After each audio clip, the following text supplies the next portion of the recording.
Welcome to another episode of Stand on Guard. I'm your host, David Krayden. Do you feel the walls against free speech are closing in? Well, from what we saw in Brazil yesterday, it is incredible what's happening. When we come back, what's happening in Brazil could happen in Canada here too. And believe me, the players are in place to make that happen. We'll be right back with more. So we are in a very precarious position in this country. We need political change, but we also need to resolve to resist.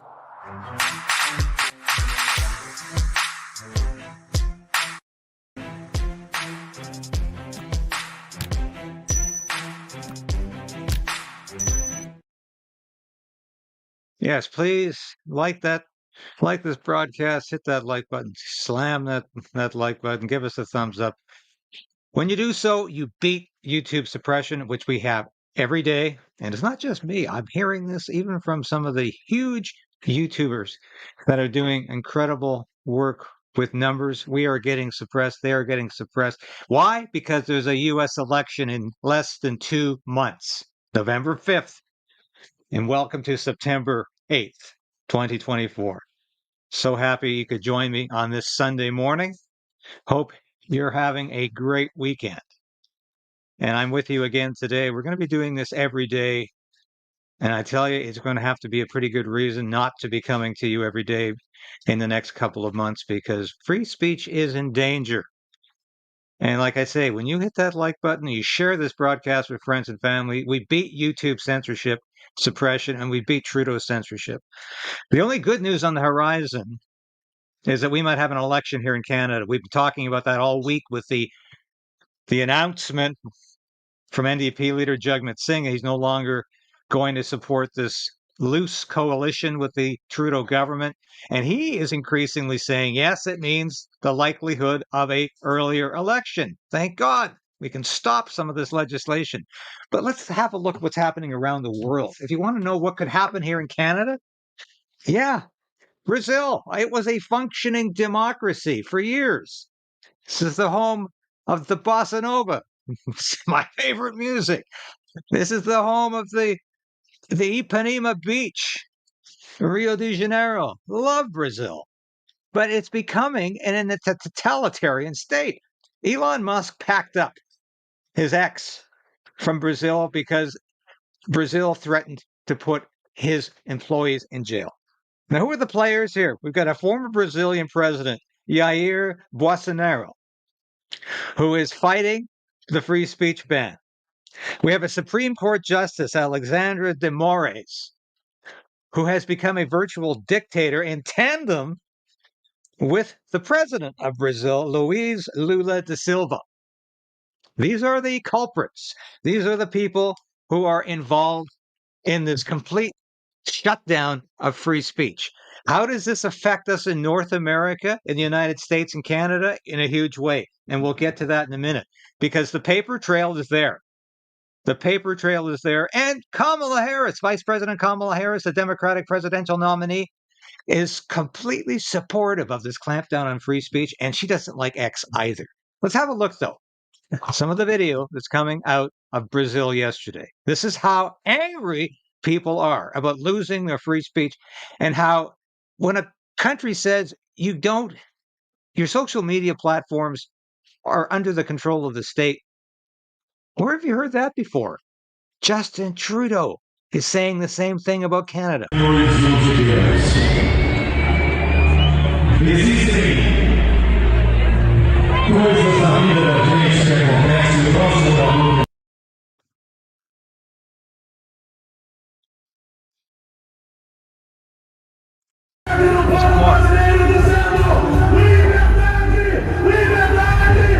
Look at these people out on the street.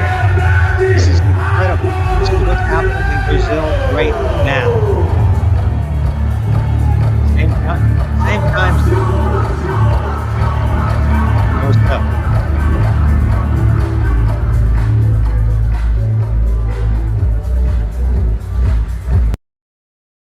Are we going to get this upset in Canada when we lose our free speech? If we lose our free speech. I find this is incredible. These numbers are phenomenal. We collected this late last night. They're very sorry. It gives you an idea how many people are involved in this. Yes, they care about free speech in Brazil. I know you do too. I know the viewers here know they're going to lose free speech under Justin Trudeau with the Online Harms Act. And you know Justin Trudeau wouldn't hesitate to ban X and ban it and not get away with it. But you're going to find out. The Biden administration has been colluding with the Brazilian government for over a year and a half. And here's another one.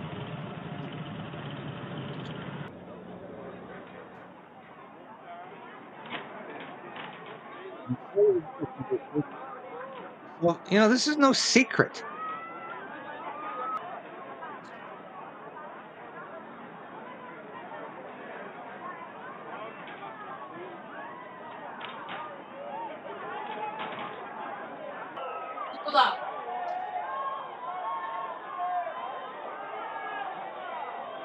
Yes, this is the president of Brazil. Look at the crowd that came out for him. Look at this. Can you imagine a country of Brazil's population and size? That's all they could get out.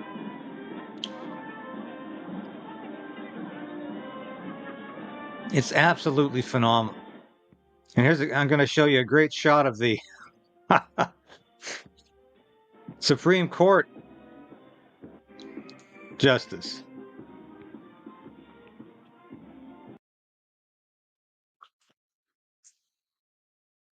There he is. Does this look like a Luciferian judge to you? You know who this reminds me of? I've heard Darth Vader, but if you're familiar with Aleister Crowley, the renowned British Satanist, the occultist, who called himself the most wicked man on the face of the earth. There's an incredible resemblance, not only facially, but their choice of clothing.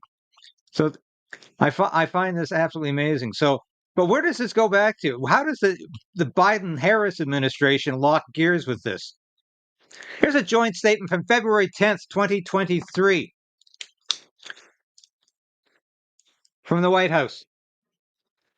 As leaders of the two largest democracies in the Americas, President Biden and President Lula pledged to work together to strengthen democratic institutions. Now, that is a talking point for weakening democratic institutions. Whenever you see a regime like Biden say they're going to strengthen democratic institutions, it means weaken. Read weaken.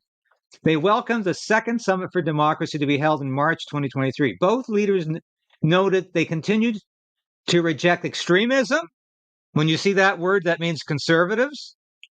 And violence in politics. That means anybody opposed to their policies. They condemned hate speech, which is anything they don't like, and reaffirmed their intention to build societal resilience to disinformation. What the hell does that mean? Societal resilience. That means laws against free speech, and agreed to work together on these issues. And you can bet they're working on these issues. You know how I know that? Listen to Kamala Harris comment on this situation. A responsibility that is placed on these social media sites to understand their power. They are directly speaking to millions and millions of people without any level of oversight or regulation. And that has to stop. That has to stop. So that's Kamala Harris's take on free speech. That's where Kamala Harris is going to go.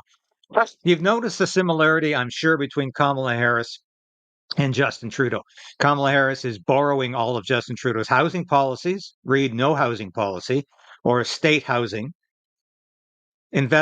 so-called investing, spending taxpayer money in the billions of dollars to build Soviet-style block housing. Or Trudeau's idea, of course, is to lease government land to developers who will then build supposedly apartments on it or single-family dwellings, and then what, rent or sell these to people who will never own the land that they're living on? That's Justin Trudeau's policy. And Kamala Harris is talking the same language. It's frightening what's going on here. But here, we put this up yesterday. We put this up yesterday on X, and a lot of people said, "Where did you find that?" It's one of the latest logos from NATO. That's the NATO inclusion logo. Everybody's involved now. NATO is not just a military organization. It's part of the globalist agenda. This is why, for some time now, I have opposed Canada's continued membership in NATO, as well as the US. This is an organization whose time was spent decades ago with the end of the Cold War. It served a great purpose during the Cold War. Don't get me wrong, I worked for NATO.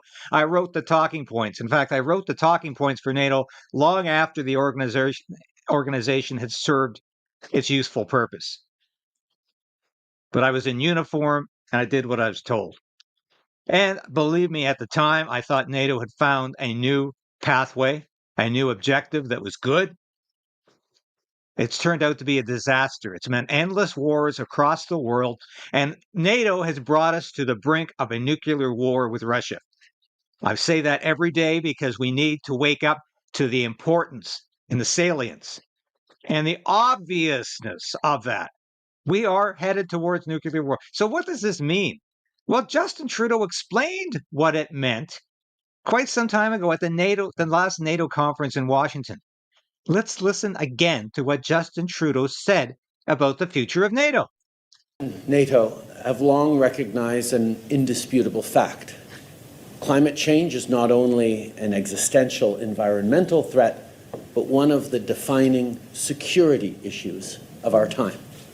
Le Canada et l'OTAN savent depuis longtemps que les changements climatiques sont non seulement une menace environnementale, mais aussi un des plus grands défis de sécurité de notre époque. Rising sea levels and increasingly frequent and intense natural disasters threaten security infrastructure like ports and military bases that keep our alliance safe. A warming Arctic is opening up a new arena of competition that our adversaries are eager to exploit, and climate-induced floods, famines, and droughts exacerbate inequality, fuel conflict, and drive displacement across the globe, all of which disproportionately harm marginalized and vulnerable populations. Overall, climate change risks creating a less stable, less prosperous, and less secure world. That is why we acted. Back home, our government has shown global leadership in addressing the climate crisis. We've placed a price on pollution that simultaneously reduces our emissions and puts more money in the pockets of 8 out of 10 Canadians. We launched Canada's first. So are you getting this?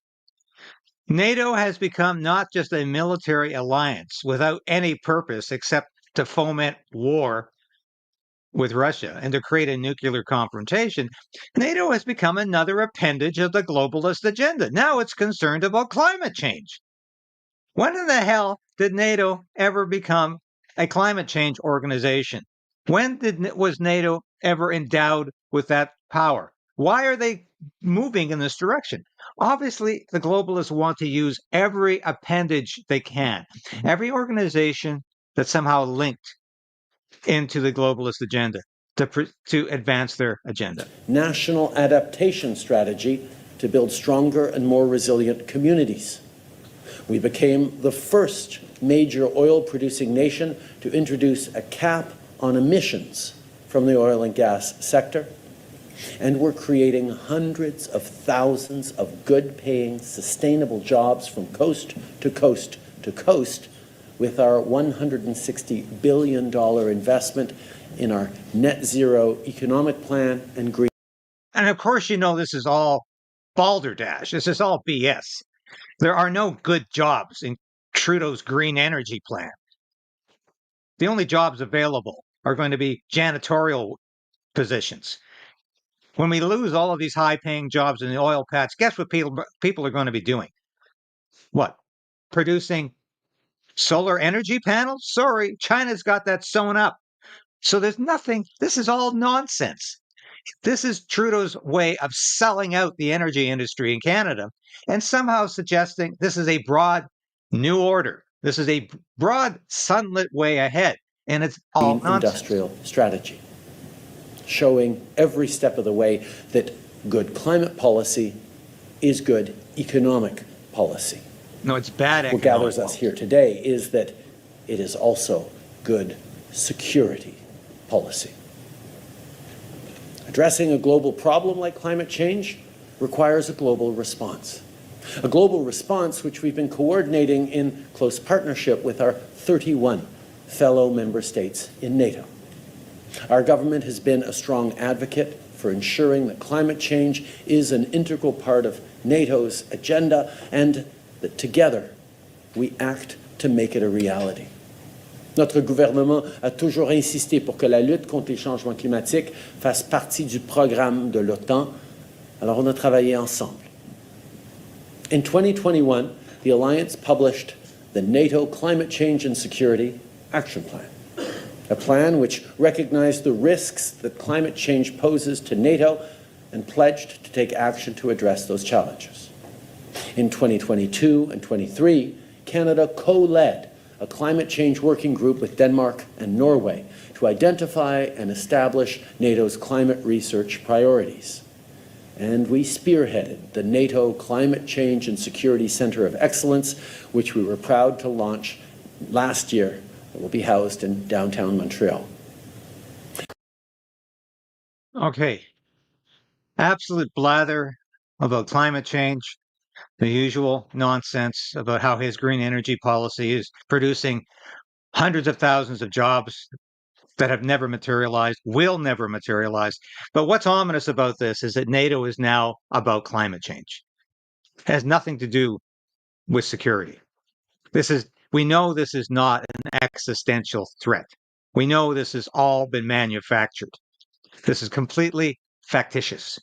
There is no existential threat. We're not going to be underwater on the coast, or else people like Barack Obama wouldn't be buying homes on the east coast of the United States that were supposedly supposed to be covered by the oceans, according to Al Gore's ridiculous documentary, An Inconvenient Truth. You recall that? Didn't happen. Not going to happen. They're all in this lie together, and they all know it's a lie. So, we've heard a lot this week. I talked about it yesterday. If you read my Substack, by the way, that I put out yesterday about this trumped up Russian disinformation campaign going on in the United States right now, being led by Attorney General Merrick Garland and FBI Director Christopher Wray, you will know that this is the same old, same old. Here we go again. We have an election less than 2 months away, a presidential election in the United States. And once again, the Justice Department in the US and the FBI is crying disinformation from Russia. And somehow there's this collusion going on between conservative media and Russia. And no one in the media side has been charged yet, but just you wait.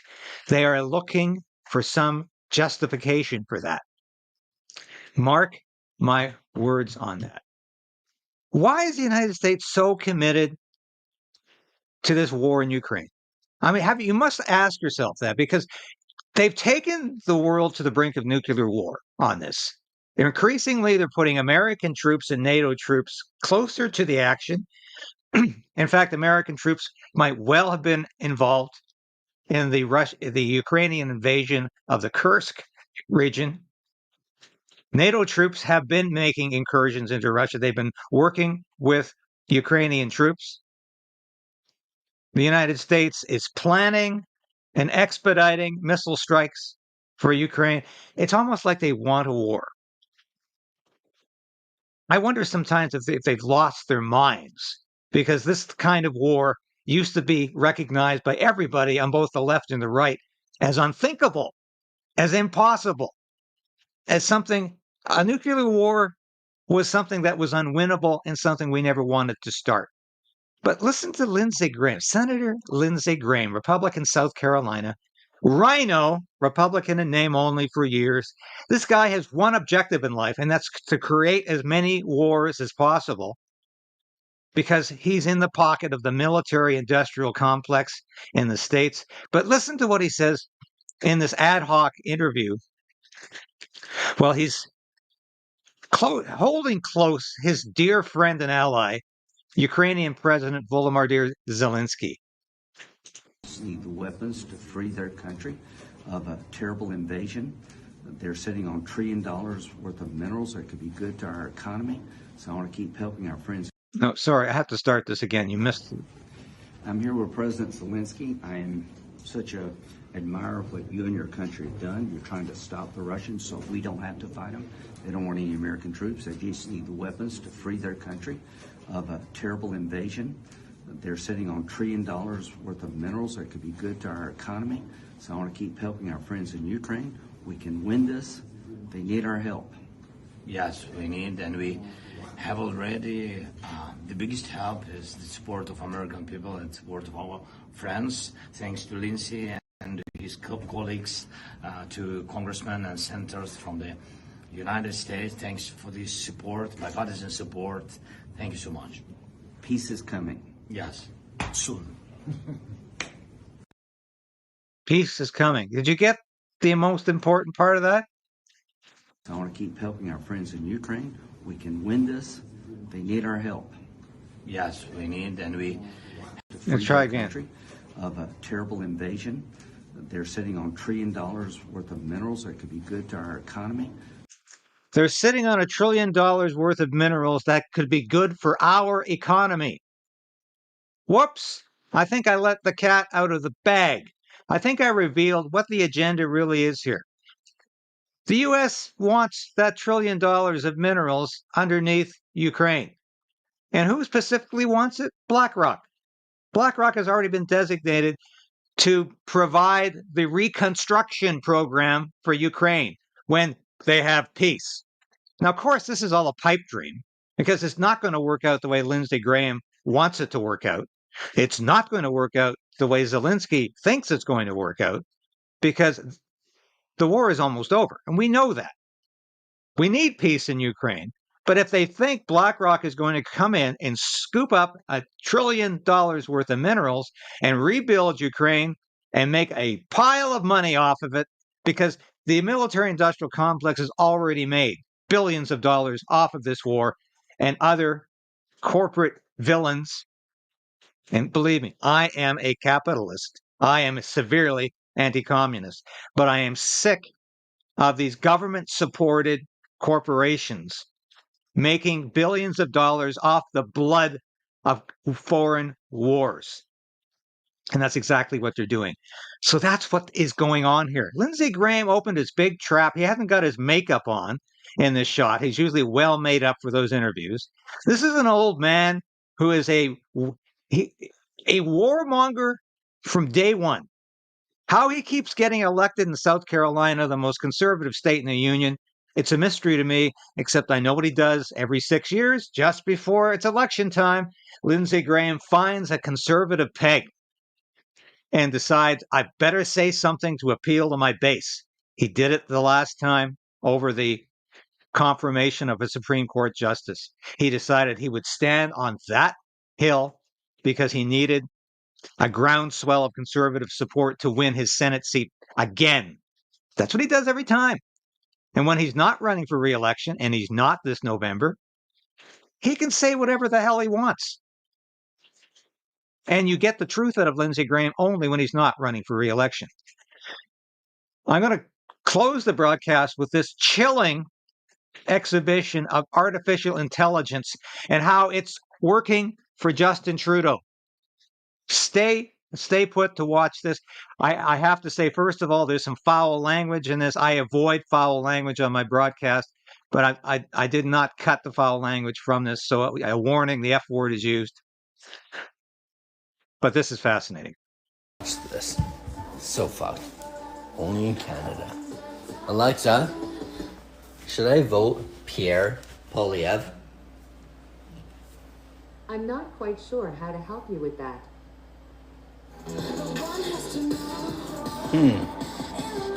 Okay. Alexa, should I vote Justin Trudeau? According to the Canadian press, Justin Trudeau won with 6,400. What a bunch of fucking bullshit. All this shit's so fucking rigged. Yeah. So that's what you get from AI when you ask the question about Pierre Poilievre versus Justin Trudeau. Can you tell me there's not some collusion going on here? Can you tell me this isn't rigged, as this individual says? I think so. A reminder, please, have a look at these t-shirts. Go to our store. Thank you for those of you who are buying them. This is one of our best sellers, and I predict it's going to be one of the best sellers we ever put out. This is the I Am a Canadian, a Free Canadian t-shirt. This is based on the preamble to the 1962 Bill of Rights, promulgated and signed by Prime Minister John Diefenbaker. Became very popular during the Freedom Convoy. People rediscovered the Bill of Rights. Not that the Charter of Rights isn't very important, and not that the Charter of Rights doesn't guarantee our free speech, but we have a history of guaranteeing free speech in this country, and this is part of that history. So please feel free to order. We appreciate your support in any way you can. Have a happy Sunday. Go to church, synagogue, or temple if you want, or mosque. God bless you, and thank you for joining me on your Sunday morning. And I will be back tomorrow on Monday, September 9th, with all the news that you need to know.